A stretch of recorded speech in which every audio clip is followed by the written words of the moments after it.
7 মাস ধরে রপ্তানির প্রধান দুই গন্তব্য ইউরোপ আমেরিকায় দুর্বল অবস্থান হচ্ছে বাংলাদেশের, যার মূলে রয়েছে যুক্তরাষ্ট্রের রেসিপ্রোকাল ট্যারিফ। সেই সাথে এবার বাড়তি দুশ্চিন্তা যোগ করেছে মধ্যপ্রাচ্যের চলমান যুদ্ধ। অথচ অস্থিরতার মধ্যেও রপ্তানি বাড়ছে প্রতিযোগী দেশ ভিয়েতনামের। উদ্যোক্তারা বলছেন যে সংকটের এই সময়ে বিশেষ নীতি সহায়তা দিতে হবে সরকারকে। আরও জানাচ্ছেন রাকিব হোসেন। দেশের প্রধান রপ্তানি খাত তৈরি পোশাক অস্বস্তিতে চলতি অর্থবছরের শুরু থেকেই। কেবল প্রথম মাস জুলাই ছাড়া রপ্তানি কমেছে ধারাবাহিকভাবে, যার নেতিবাচক প্রভাব পড়ছে বাণিজ্য ভারসাম্যেও। বাংলাদেশি পোশাকের প্রধান গন্তব্য মার্কিন যুক্তরাষ্ট্র এবং ইউরোপের দেশগুলো, যেখান থেকে আসছে মোট আয়ের 3/4 কিন্তু ট্রাম্প ট্যারিফের পর মধ্যপ্রাচ্যে চলমান যুদ্ধে অস্থিরতা বেড়েছে বাজার দুটিতে। তথ্য অনুযায়ী কেবল জানুয়ারিতেই দুই উৎস থেকে আয় কমে $57 কোটি, জানিয়ে চিন্তিত উদ্যোক্তারা।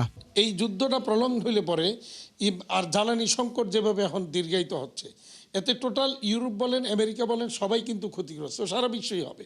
হলে পরে ওখানে সেল কমে যাবে, তাহলে রপ্তানি আদেশটা আরও কমে যাবে। আমাদের এমনিতেই এখন কম ডিপ্লে, তখন কিন্তু আরও কমে যাবে। বাংলাদেশের গার্মেন্ট সেক্টর একটি ভালো অবস্থায় নাই। 14.5% ইন্টারেস্ট দিয়ে আমাদের নতুন কোনো ইনভেস্ট হচ্ছে না। আমাদের প্রোডাক্ট ডাইভার্সিফিকেশনের জন্য যে ধরনের ইনভেস্টমেন্ট করা দরকার আমাদের এন্টারপ্রেনিউরদের, সে ধরনের ইনভেস্টমেন্ট করার তারল্য আমাদের কাছে নাই এবং ধীরে ধীরে প্রফিট মার্জিন আমাদের কমে গেছে। শুধু তাই নয়, অপ্রচলিত বাজারেও রপ্তানি হারাচ্ছে বাংলাদেশ।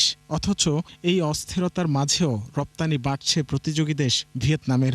উদ্যোক্তারা বলছেন, রপ্তানির গতি ধরে রাখতে উৎপাদন খরচ কমানোর পাশাপাশি পণ্য বৈচিত্র্যকরণ নিশ্চিতের বিকল্প নেই। বারবার অ্যাথলেটিক ওয়্যারের কথা বলছি, আমি বারবার উইমেন্স ড্রেসের কথা বলছি, আমরা বারবার জ্যাকেটের কথা বলছি, কারণ এর জন্য প্রচুর পরিমাণ ইনভেস্টমেন্টের দরকার হয়। এর জন্য কোনো ব্যাকওয়ার্ড লিঙ্কেজ আমাদের নাই।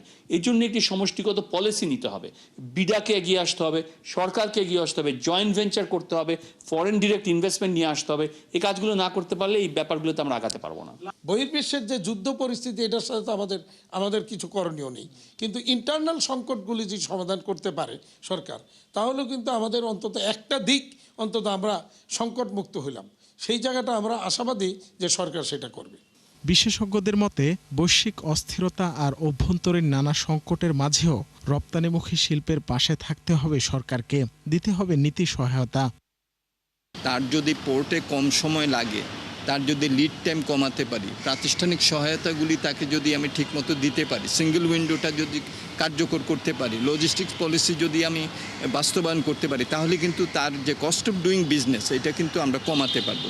সো তাকে তার প্রতিযোগিতার সক্ষমতার সাথে তো আমার লক্ষ লক্ষ মানুষের কর্মসংস্থানও জড়িত। 2022 সালে ইউরোপে 23 বিলিয়ন এবং মার্কিন যুক্তরাষ্ট্রে $10 বিলিয়ন পোশাক রপ্তানির সর্বোচ্চ রেকর্ড রয়েছে। রাকিব হোসেন, 71, ঢাকা। দুর্মূল্যের বাজারে কেবল খাবার কিনতেই ব্যয় হয়ে যাচ্ছে 2/5 অর্থ। আর চড়া মূল্যস্ফীতির পেছনে এখনো সবচেয়ে বড় দায় চালের। অথচ পর্যাপ্ত উৎপাদন কিংবা আমদানির তথ্য রয়েছে সরকারি হিসেবেই। তবে আরও দুশ্চিন্তার তথ্য হচ্ছে যে চুল কাটা, পার্লার, ব্যাংক বিমার ফির মতো নানাবিধ খাতের মূল্যস্ফীতি ছাড়িয়ে গেছে 25% পর্যন্ত, যা স্বাভাবিক গড়ের প্রায় 3 গুণ বেশি। অবশ্য বিশ্লেষকরা মনে করেন যে আলোচনায় না থাকলেও এসব ব্যয় চাপ বাড়াচ্ছে ভোক্তাদের কাঁধে। যে ইমদাদ হোসেন জানাচ্ছেন বিস্তারিত। জিনিসপত্রের চড়া দাম ভোগাচ্ছে 4 বছর ধরে। অবস্থা এতটাই খারাপ যে চাহিদা অনুযায়ী আয় করতে না পেরে গরিবের তালিকায় যুক্ত হয়েছেন বড় একটা জনগোষ্ঠী। সবশেষ ইউনূস সরকার বাজার নিয়ন্ত্রণের চেষ্টা করলেও তাতে লাভ হয়নি খুব একটা। ফলে ফেব্রুয়ারি শেষেও মূল্যস্ফীতি এখনও 9% উপরে। তথ্য বিশ্লেষণ করে সাধারণ অর্থনীতি বিভাগ জিইডি বলছে, জানুয়ারিতে খাবারের খরচের ক্ষেত্রে শুধু চাল আর মাছ কিনতেই ব্যয় হয়েছে 54%। আর সার্বিক ব্যয়ের মধ্যে কেবল খাবারের পেছনে চলে গেছে 2/5, যা চড়া মূল্যস্ফীতির ক্ষেত্রে অন্যতম প্রধান নিয়ামক। শুধু তাই নয়, জানুয়ারিতে মূল্যস্ফীতি বাড়ার পেছনে প্রায় 15% দায় ছিল চালের। অথচ দীর্ঘদিন ধরে উৎপাদনে স্বয়ংসম্পূর্ণ হওয়ার কথা বলে আসছে সরকার, যদিও দামের ক্ষেত্রে নেই সেই প্রতিফলন। খাদ্য মূল্যস্ফীতি খাদ্য বহির্ভূত মূল্যস্ফীতিকে প্রভাবিত করে। গত মাসে খাদ্য মূল্যস্ফীতি কত ছিল সেটা ডিটারমিন করবে এই মাসে খাদ্য মূল্যস্ফীতি কত হবে। খাদ্য বহির্ভূত মূল্যস্ফীতিকে নিয়ন্ত্রণে রাখতে গেলে আমার এক্সচেঞ্জ রেটটাকে স্টেবল রাখতে হবে। কাজে এই সময়ে দুটো বড় প্রায়োরিটি আমাদের, একটা হলো জ্বালানির নিরাপত্তা আর দ্বিতীয় হলো খাদ্য নিরাপত্তা। এই দুটোই সবচেয়ে বেশি অগ্রাধিকার পাওয়া উচিত সব পলিসিতেই। অন্যান্য যেই পণ্যের মূল্যস্ফীতিটা আছে এইটার যদিও মানে ভরটা কম, গুরুত্বটা কম মোট মূল্যস্ফীতিতে, কিন্তু এটার নিয়ন্ত্রণ করতে হলে সার্বিক মূল্যস্ফীতি নিয়ন্ত্রণের বিষয়টা গুরুত্বপূর্ণ। তবে চাল বা জরুরি নিত্যপণ্যের বাইরে অন্যান্য খাতে বছর ব্যবধানে ব্যয় বেড়েছে আশঙ্কাজনক হারে। নানাবিধ খাতের ওই তালিকায় রয়েছে চুল কাটা, বিউটি পার্লার, ইলেকট্রিক সেবার, প্রসাধনী, গয়নাসহ বিভিন্ন ব্যক্তিগত খরচ। বৃদ্ধাশ্রম, ব্যাংক ও বিমা খাতের বিভিন্ন চার্জের হিসাবও আছে সেই তালিকায়, যাতে বছর ব্যবধানে মূল্যস্ফীতির রেকর্ড 25%। এই হার স্বাভাবিক গড়ের প্রায় 3 গুণ। এবার খুব বেশি লাভ আমরা করতে পারিনি সত্যি কথা বলতে, কারণ প্রোডাক্ট দেখা যায় কি যে আমি হয়তো বা 10,000 টাকা সেল করলাম, হয়তো বা 15,000 টাকার প্রোডাক্ট কিনতে হলো আমার। তো সেক্ষেত্রে লাভের চেয়ে মনে করেন আমার পকেট থেকেই বেশি টাকা খরচ হয়েছে। বছর যাচ্ছে আর আমরা মানে প্রোডাক্ট কস্ট বাড়ছে, কিন্তু ক্লায়েন্ট তো এটা বুঝে না। খরচটা তো আসলে একটু বেড়েছে। দেখা গেছে আগে যে ফেসিয়ালটা আমরা যে প্রাইসে করতাম এখন অনেকটাই বেশি দিয়ে করতে হয়। হেয়ার সার্ভিসগুলো দেখা গেছে আগে 5টা সার্ভিস দিতাম, হয়তো বা সেটা এখন মান্থলি আমি 3টা করে ফেলছি। গত বছর থেকে এবছর আমাদের 3 গুণ খরচ বেড়েছে। প্রবলেম যেটা আমাদেরকে ফেস করতে হয়, ক্লায়েন্টদের কাছে তো আমরা টাকাটা বেশি নিতে পারি না বা দামটা বাড়িয়ে নিতে পারছি না, কিন্তু আমাদের যে খরচ সেটাকে মেনটেন করে এটা আমাদের জন্য একটা চ্যালেঞ্জ হয়ে যায়। প্রতি মাসে 154টি বাজার থেকে 700 বেশি পণ্যের দাম বিশ্লেষণ করে মূল্যস্ফীতির তথ্য দেয় বিবিএস। ইমদাদ হোসাইন, 71, ঢাকা। দেশ জুড়ে চলছে জ্বালানি তেলের তীব্র সংকট। এতে নানা জায়গায় দেখা দিয়েছে বিশৃঙ্খলা। দেশের বিভিন্ন জায়গায় তেলের মজুতের পাশাপাশি নানা অনিয়মের চিত্র ধরা পড়েছে। পরিস্থিতি সামাল দিতে ট্যাগ অফিসার নিয়োগের পাশাপাশি ডিপো ও পাম্পগুলোতে মোতায়েন করা হয়েছে সেনা ও বিজিবিও। বিস্তারিত থাকছে প্রতিবেদনে। জ্বালানি তেলের মজুত ঠেকানো, বিপণনের শৃঙ্খলা রক্ষা ও নিরবচ্ছিন্ন সরবরাহ নিশ্চিতে ফুয়েল কার্ড চালুর সিদ্ধান্ত নিয়েছে চুয়াডাঙ্গা জেলা প্রশাসক। আগামী 30 ও 31শে মার্চ জেলা প্রশাসক কার্যালয় থেকে যানবাহনের জন্য ফুয়েল কার্ড বিতরণ করা হবে। কার্ড জন্য সংশ্লিষ্ট বাহনের রেজিস্ট্রেশন নাম্বার, চালকের ড্রাইভিং লাইসেন্স নাম্বার এবং জাতীয় পরিচয়পত্রের ফটোকপি জমা দিতে হবে। পঞ্চগড়ে গাড়ির লাইসেন্স দেখেই তেল দিচ্ছে প্রশাসন। লাইসেন্স নেই তো তেল নেই। প্রশাসনের এমন সিদ্ধান্তে রবিবার সকাল থেকে বোদা পৌরসভার বাইপাস মোড়ের একটি পেট্রোল পাম্প থেকে প্রত্যেককে সর্বোচ্চ 500 টাকার পেট্রোল দেওয়া হচ্ছে।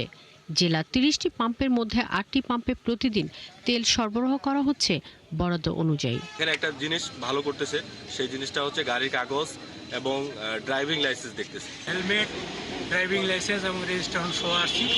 বিভিন্ন তেল দিচ্ছে, যাদের নাই ওগুলো ওদেরকে তেল দিচ্ছে না। কুমিল্লা পেট্রোল পাম্পে ভিড়। ক্রেতাদের অভিযোগ, চাহিদা অনুযায়ী তেল মিলছে না। যদিও বিক্রেতা ও সদ্য নিযুক্ত ট্যাগ কর্মকর্তা বলছেন তেলের সংকট নেই। জি, তেলের সংকট আছে। আমি গত কয়েকদিন যাবতীয় ঘুরতেছি তেলের জন্য।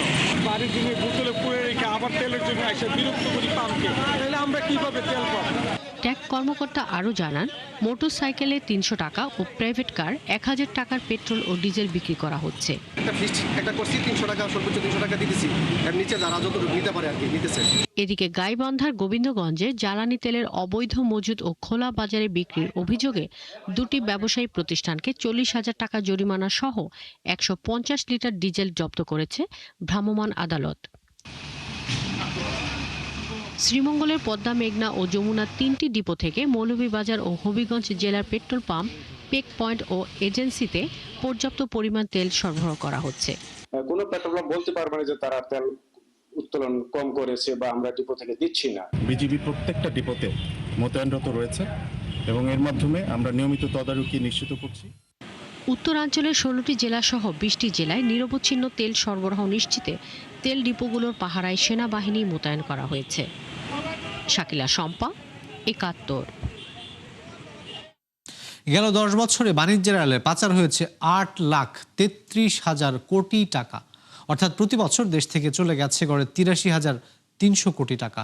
সম্প্রতি যা উঠে এসেছে যুক্তরাষ্ট্রভিত্তিক আন্তর্জাতিক সংস্থা গ্লোবাল ফাইন্যান্সিয়াল ইন্টিগ্রিটি GFI এর এক প্রতিবেদনে।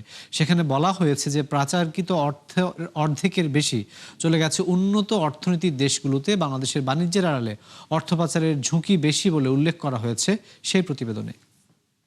রাজস্ব ঘাটতি কমাতে আগামী 3 মাসের জোরালো পদক্ষেপ নিচ্ছে সরকার। সে লক্ষ্যে নেওয়া হয়েছে নানাবিধ পরিকল্পনা, এমনটাই জানিয়েছেন প্রধানমন্ত্রীর অর্থ পরিকল্পনা উপদেষ্টা ডক্টর রাশেদ আল মাহমুদ তিতুমির। জাতীয় রাজস্ব বোর্ডে এক ব্রিফিংয়ে তিনি বলেছেন যে আওয়ামী সরকারের গোঁজামিল দিয়ে রাজস্ব আয়ের চিত্র তুলে ধরা হয়েছে। তার মতে গোষ্ঠীতান্ত্রিক প্রভাবে কর জিডিপি হার তলানিতে নেমে গেছে, ফলে বেড়েছে দারিদ্রতার হার। এ থেকে উত্তরণে সামাজিক সুরক্ষার আওতা বাড়ানোর পাশাপাশি কর ফাঁকি ও জালিয়াতি রোধে কঠোর ব্যবস্থা নেওয়া হচ্ছে বলে জানিয়েছেন তিনি। এছাড়া উপদেষ্টা জানান যে শুধু করের হার নয়, আওতা বাড়িয়ে আদায়ের পরিমাণ বৃদ্ধিতে জোর দিচ্ছে সরকার। কর বাড়ানো হবে এবং সেইটা পরিচয় পাবেন কিভাবে? আমাদের 4 মাস অপেক্ষা করতে হবে। বৃক্ষ তোমার পরিচয় ফলেতে। কর অবকাশ বা এই ধরনের সুবিধাটা আমরা পরিবর্তন করে আমরা পারফরমেন্স বেস করব, 1।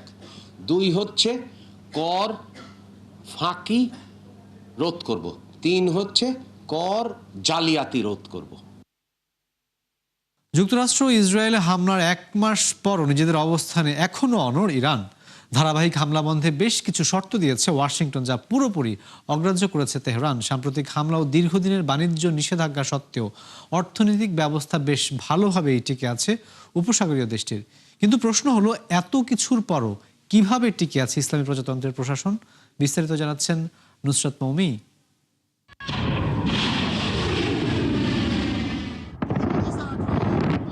যুক্তরাষ্ট্র ইসরায়েলের 1 মাসব্যাপী হামলা ও দীর্ঘদিনের বাণিজ্য নিষেধাজ্ঞায় জর্জরিত ইরান, কিন্তু নিজেদের বৈচিত্র্যময় অর্থনীতি ও অভিনব কৌশলে টিকে আছে ইসলামী প্রজাতন্ত্রের অর্থনৈতিক ব্যবস্থা। শত্রু দেশগুলোর নিষেধাজ্ঞা ও বৈরিতা মোকাবেলায় 4 দশকেরও বেশি সময় ধরে প্রতিরোধ অর্থনীতি গড়ে তোলে ইরান। শক্তিশালী করে ব্যক্তিগত ব্যবসা, যার অধীনে যেসব পণ্য আমদানি কঠিন এমন সব পণ্যই উৎপাদন করে তেহরান, যার মধ্যে রয়েছে ওষুধপত্র, গাড়ির যন্ত্রাংশ ও গৃহস্থালী সরঞ্জাম। পশ্চিমা দেশগুলোর নিষেধাজ্ঞায় বৈশ্বিক আর্থিক ব্যবস্থা থেকে বিচ্ছিন্ন হওয়া ঠেকাতে কৌশলী হয় ইরান। তৈরি করে বিকল্প বাণিজ্য পথ, যেখানে ব্যবহার করা হয় পণ্য বিনিময় প্রথা। এশিয়ার সুপার পাওয়ারগুলোতে খাদ্য ও যন্ত্রপাতির বিনিময়ে তেল রপ্তানি করে তেহরান। এছাড়া তেলের উপর নির্ভরশীল না থেকে ধাতু, রাসায়নিক ও খাদ্যের মতো পণ্য রপ্তানি করে এখনো মাসে $2 বিলিয়ন আয় করতে পারে দেশটি। হরমুজ প্রণালী বন্ধ করে বিকল্প স্থল সীমান্ত দিয়ে বাণিজ্য অব্যাহত রেখেছে ইরান। সংঘাতের মাঝেও নিত্য প্রয়োজনীয় পণ্যের ঘাটতি নেই বলে দাবি করেছে দেশটির প্রশাসন। যদিও তেহরানের গুদামগুলোতে ইসরায়েলি হামলায় সাময়িক ঘাটতি দেখা দিয়েছে, তবে রেশনিং পদ্ধতিতে তা সহজেই কাটিয়ে উঠেছে তারা।